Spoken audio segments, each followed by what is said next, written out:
amarrem de um jeito ou de outro, para que possamos chegar até o final e votarmos a admissibilidade ou não dessa PEC 412. Por gentileza, eu peço essa compreensão de todos.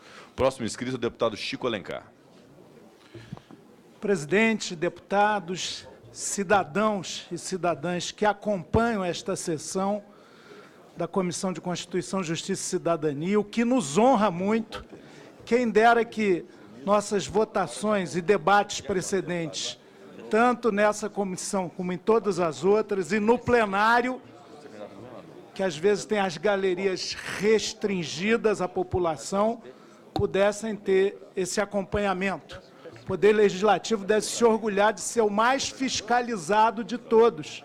Esse é o verdadeiro controle externo, que me deixa muito à vontade, inclusive, para argumentar.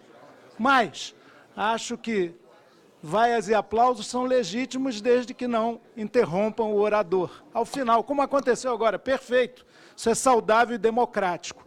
O que não é democrático nem saudável, e esse é o pano de fundo em que estamos debatendo uma matéria de tal importância aqui, é existir hoje um poder executivo que implementa, e aí é o grande golpe, propostas jamais debatidas com a população, como, por exemplo, para ficar só aqui agora, só que eu pediria silêncio, né? Elogiar a presença do povo aqui, o pessoal ficar batendo papo, conversa lá fora. Tem, inclusive, o espaço Mário Covas, que até deve inspirar bons papos. Mas aqui dentro, não. Estou tendo que dar uma de velho professor que sou. Chamar a atenção da sala de aula para que prestem atenção. Mas o governo, por exemplo, promete enviar ainda esta semana, pelo menos em projeto de lei, pensou em ser medida provisória, a privatização da Eletrobras. Indago a qualquer um que está aqui, mesmo os renitentes governistas. Isso foi debatido com a população na eleição de 2014? Não. Também, e aí tem uma relação, essa proposta que de fato tramita aqui desde 2009 sobre a autonomia da Polícia Federal. É claro que é um debate legítimo. Agora, para a gente mudar a Constituição sem envolver não só a corporação como um todo, todos os seus segmentos, mas a própria sociedade, é muito prematuro, na minha avaliação. Entendo que a gente deve ouvir os argumentos, como fiz aqui, graças ao delegado Sobral, que aqui esteve argumentando comigo sobre o que ele considera, e parece que, se não a totalidade, a maioria dos delegados de Polícia Federal, a propriedade desse debate, de nós aprovarmos aqui a sua constitucionalidade, para que a comissão especial, então, aprofunde o tema. Por outro lado, é forçoso revelar aqui também recebi documento alentado da Federação Nacional dos Policiais Federais, falando da necessidade de não admitir essa PEC por uma série de razões que vou desenvolver aqui no tempo que me cabe.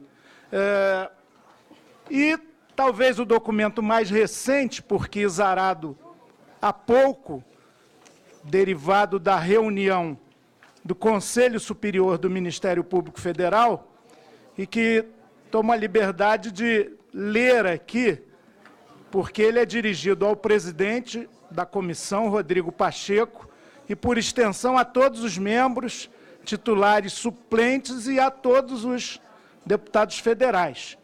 É um documento público, uma comunicação, que questiona a PEC 412, e diz o seguinte: a configuração do Estado Democrático de Direito é cláusula pétrea constitucional, fundada no princípio da separação de poderes, assim como no sistema de freios e contrapesos entre os poderes.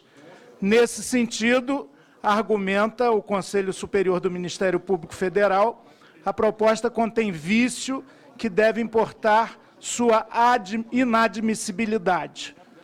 A organização político-administrativa brasileira, como todos sabemos, compreende a União, os estados, o Distrito Federal e os municípios, todos autônomos nos termos da Constituição. O Departamento de Polícia Federal, portanto, como órgão integrante do Ministério da Justiça, deputado Hildo, compõe a organização administrativa da União.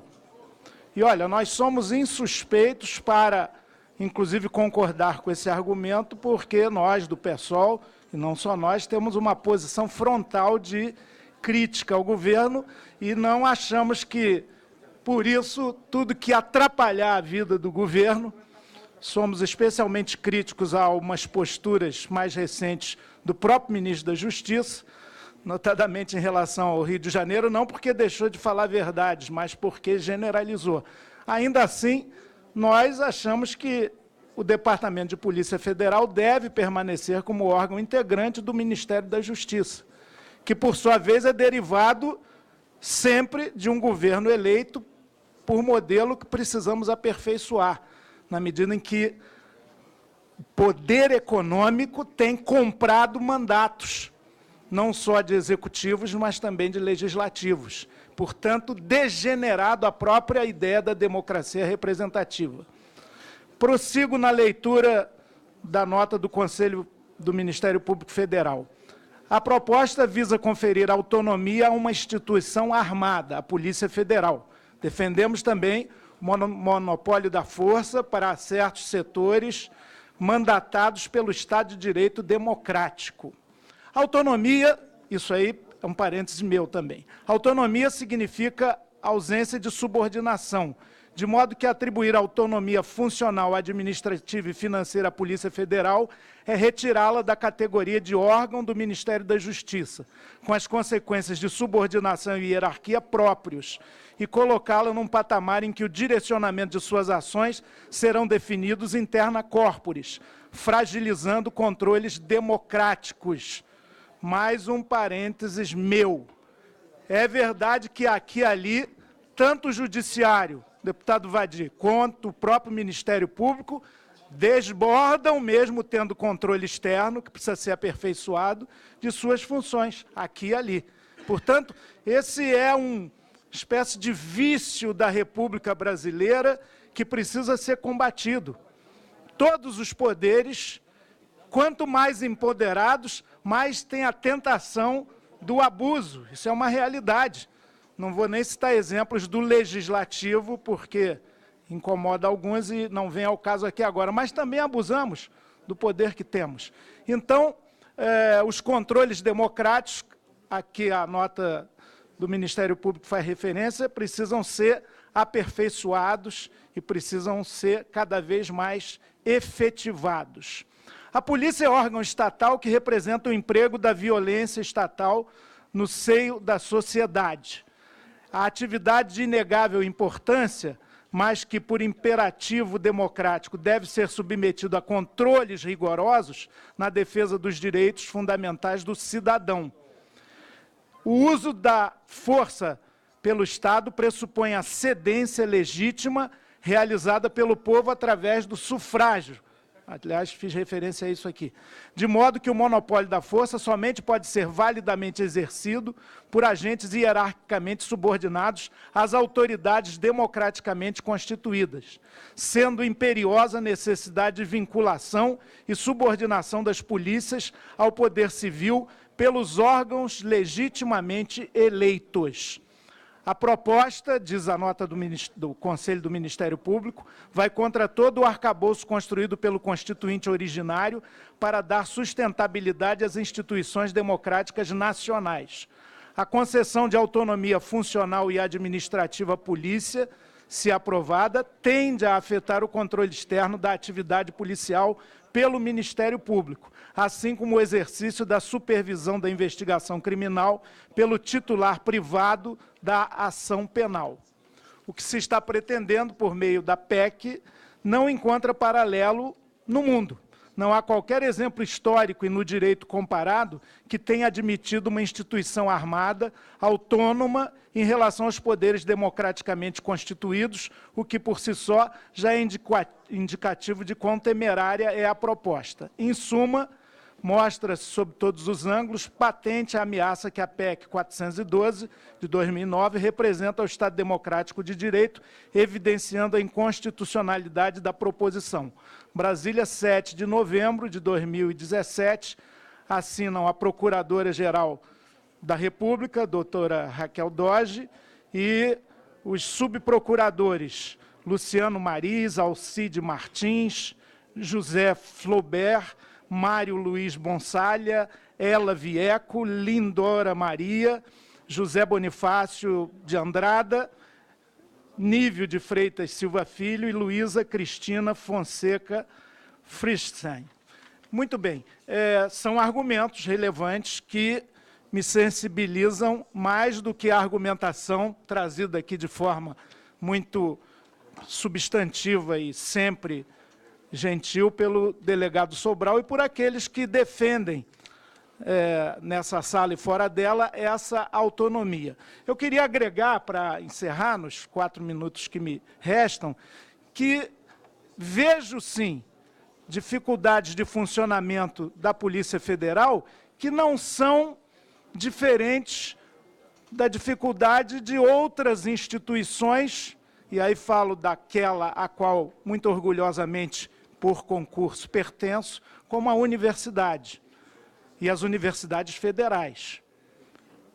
A minha universidade estadual, eu sou da Federal do Rio de Janeiro, a UERJ vive um processo de desmonte e de violência na sua desconstituição inaudito, fruto, inclusive, da ação deletéria das autoridades eleitas, inclusive pelo povo, uma delas, inclusive, corretamente detida e já condenada até por crimes de corrupção.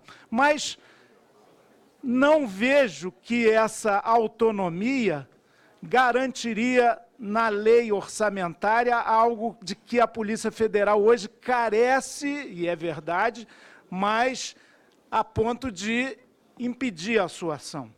Eu reconheço, por exemplo, para falar de uma situação bem candente e presente, muitos méritos na Operação Lava Jato. Sei que há desvirtuamentos, seletividades e tal, e nem tanto por parte da Polícia Federal, mas por parte da autoridade judicial, ou de alguns juízes. Ainda assim, a operação é altamente meritória porque desvela algo que é nefasto para a vida brasileira, que é o conluio de grandes grupos econômicos com organizações partidárias, algumas das quais se constituíram em verdadeiras quadrilhas. E isso é muito importante. Esse desvendamento da parceria criminosa público-privada no Brasil é fundamental para o nosso presente e para o nosso futuro como nação, como civilização até. E reconheço que a Polícia Federal tem um papel importantíssimo nisso. Não ficou obstaculizada, embora possa e deva realmente ter tido dificuldades aqui e ali, o fato dela não ter essa autonomia orçamentária. A Polícia Federal continua agindo, e volta e meia sabemos de muitas de suas operações, sem estar com as dificuldades, por exemplo, vou comparar, é inevitável, de uma universidade federal, que não consegue pagar sequer a luz, a energia das suas instalações. Então, claro que é uma política do atual governo essa contenção absurda de gastos e o privatismo total. Claro que todas as esferas das instituições públicas brasileiras estão afetadas por isso, inclusive do ponto de vista remuneratório. Claro que há também abusos, muitos no Legislativo, no Judiciário, no Executivo, no Ministério Público, que ganham muito acima do teto constitucional. E outra comissão da Casa, uma comissão especial, está discutindo como estabelecer um limite claro e substantivo para o cumprimento do preceito constitucional do teto remuneratório. Agora, essa autonomia que, e aí diverjo do delegado Sobral e a quem ele representa aqui. Ela dá muito mais do que uma autonomia orçamentária. Ela representa uma autonomia plena, constituindo, a meu juízo, quase que um novo poder da República, o que, inclusive, do ponto de vista da Constitucional, está vedado. Portanto, nós concluo arrazoado com o nosso voto contrário à admissibilidade. Agradeço a Vossa Excelência. O próximo inscrito, deputado Wadi Damus.